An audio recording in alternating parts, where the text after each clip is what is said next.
अवधूत चिंतन श्री गुरुदेव दत्त. आपण वामन प्रकाशन पुणेतर्फे ही पुस्तके वाचनात घेत आहोत. आपण सध्या परमपूज्य शकुंतलाताई आपटे लिखित करिगा ऐसे करी हे पुस्तक वाचायला घेतलं आहे. आणि त्यातून इंटरेस्टिंग जो भाग आहे की आपल्या शरीरातच महाभारत जे आहे त्याबद्दल आपण विचार करत आहोत. काल आपण मोक्ष हा जीवालाच मिळतो शास्त्रांचा आधार पाहिलं. आज राजस्त्रियांची स्थिती कशी झाली बघा. भीष्म, विदुर, द्रोणाचार्य आणि कृपाचार्य हे चौघेजण कधीही एकमेकांची साथ सोडत नाहीत. संबंध महाभारतात बघा, हे चौघे शेवटपर्यंत एकत्र मताने राहतात. त्यांचे एकच मत असते की हस्तिनापूर राहिले पाहिजे. कौरवांचे काही होऊ दे, कौरवांचा नाश ठरलेलाच आहे. असे ते चौघे एकमताने राहिल्यामुळे त्यांना जेव्हा श्री भगवंत दिसतात त्यावेळी ते म्हणतात की आता खरोखरीच आपण निश्चिंत झालो. ते चौघे खरे म्हणजे वासनांच्या राज्यात आहेत. त्यामुळे वास्तविक पाहता त्याने दुर्योधनाला पाठिंबा द्यायला पाहिजे, पण ते कौरवांना पाठिंबा देत नाहीत, कारण त्यांना माहीत आहे की यांचे वागणे चुकीचे आहे आणि त्यामुळे ते श्री भगवंत आल्यावर निश्चिंत होतात. आता जो जीव म्हणजे कर्ण आहे किंवा हे जे पांडव म्हणजे पंचप्राण आहेत, त्यांच्या अवतीभोवतीच्या ज्या राजस्त्रिया आहेत त्या स्त्रियाही सगळी आदिमायेची विशिष्ट रूपे आहेत. कुंडलिनी शक्तीच्या मार्गातील प्रत्येक चक्रावर त्या आदिमायेचेच एक एक रूप बसवलेले आहे. महाभारतातील या स्त्रियांचे वागणे जर आपण बघितले तर या राजस्त्रियांपैकी कोणीही त्यांना उलटे सल्ले देताना दिसत नाहीत. अगदी गांधारी सुद्धा आपल्या पतीला सतत सांगत राहते की महाराज असे करू नका, आपण हे चुकीचे करत आहात. ही जी आदिमायेची रूपे आहेत त्यांचा विवेक, त्यांचा संयम, त्यांची शक्ती कधीही कमी होत नाही. त्यांच्या वागण्याने त्या कायम ही शक्ती वाढवीत राहतात.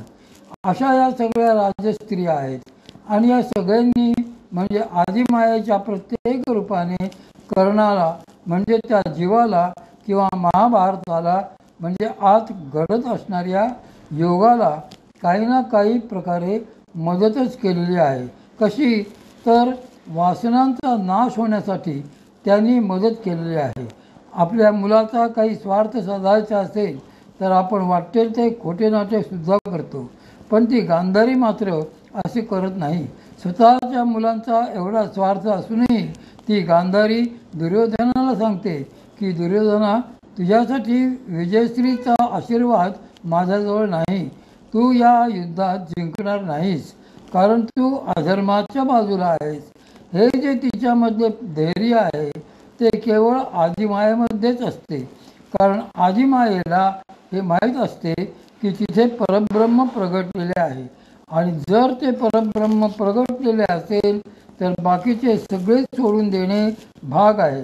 अशा प्रकारे महाभारतातल्या सगळ्या राजस्त्रिया या आदिमायेची भिन्न भिन्न रूपे आहेत. नाडीशुद्धीची प्रक्रिया.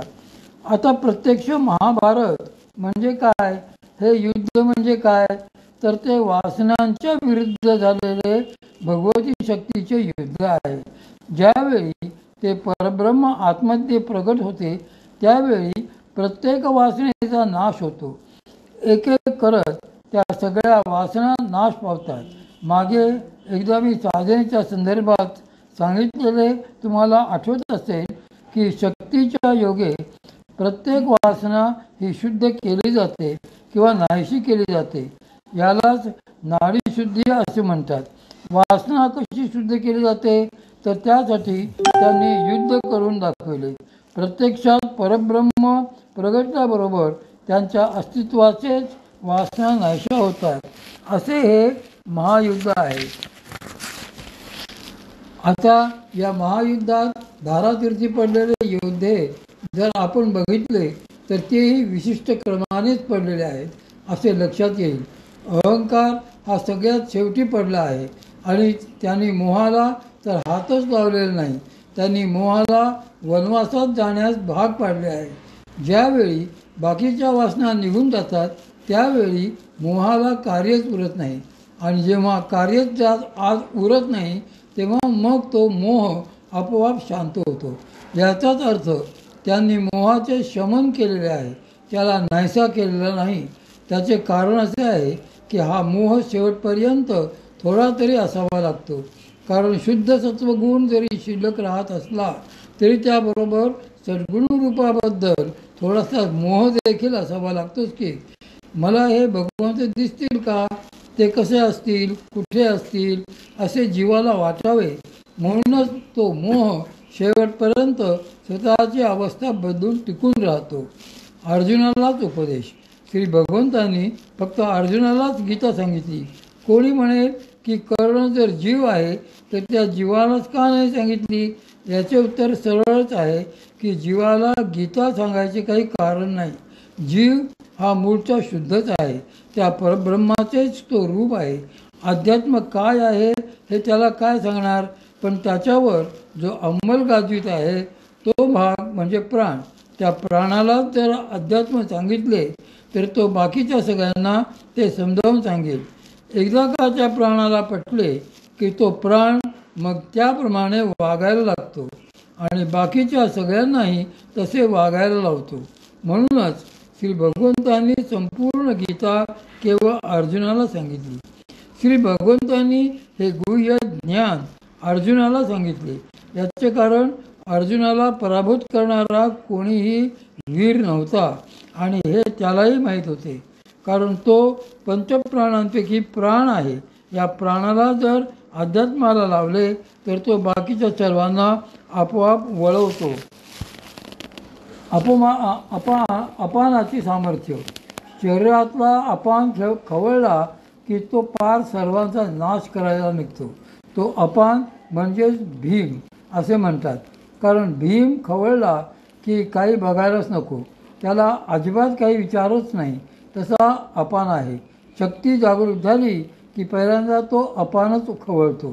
श्री ज्ञानेश्वरीच्या 6व्या अध्यायात श्री माऊलींनी याचमुळे असे वर्णन केलेले आहे की जो मूळ बंधे कोणला अपान मागवता मुरडला तो सर्वेची वरी सागरला गरी भूगू शोभलेपणे माझे वाईला ठाई गाजे मणी पुरेसी झुंजे राहोनिया ठाई गाजे मणी पुरेसी झुंजे राहोनिया.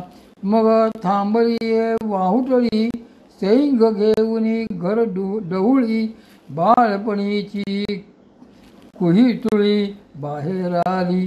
भीतरी वळी न धरे कोठ्या माझी संचरे कफ पित्ताचे थारे उरोनेदी धातूचे समुद्र उलंडी मेजाचे पर्वत फोडी आतली मज्जा काढी अस्थिगत नाडी ते सोडवी गात्रा ते बिघडवी साधका ते भेडसवी परी बिहावेना व्याधी ते दावी सवेची हारवी आप पृथ्वी कालवी एकवट.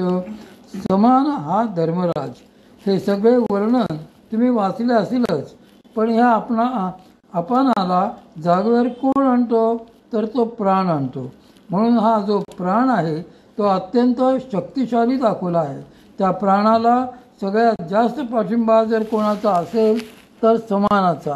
समान म्हणजे धर्मराज.